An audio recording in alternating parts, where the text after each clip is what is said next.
我来关心伊朗南部的港口，拜六的时阵发生大爆炸，火势是炭烧到礼拜才总算控制落来。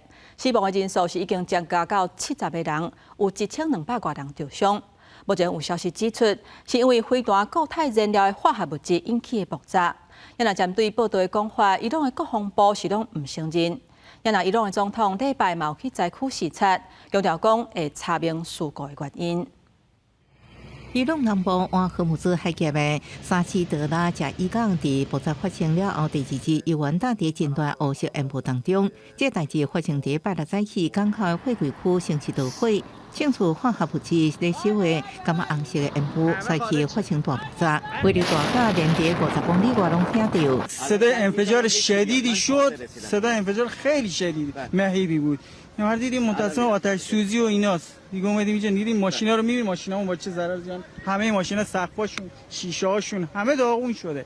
代志发生了后，消防无人机甲人员规暝咧拍火，暗过火势滚甲超过24点钟，到拜二才得到控制。这代志也造成重大伤亡，伤医受伤的人想起迄时阵情形，伊完全着惊。انبار شد دود و خاک و خاکستر که من نمیدونم خودم رفتم یا پرت شدم زیر میل. 伊朗总统拜二亲身去现场巡视，各慰问受伤的人，强调爱查明事故原因。英国时报引用一个伊朗革命卫队有联络人士讲法指出，引起破灾是过氯酸钠是一种飞弹固体燃料主要成分。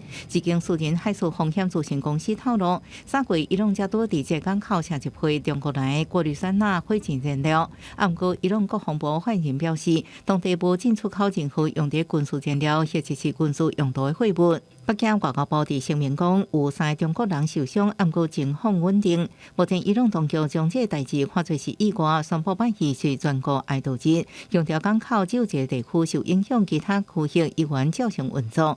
不过伊朗民众为哀悼转作愤怒，质疑政府为什么将大量危险、燃烧的物件囤伫港口，无妥善处理，互甲贝鲁特爆炸同款的悲剧佫出现。最近对伊朗甲美国代表伫阿曼就伊朗核计划进行谈判。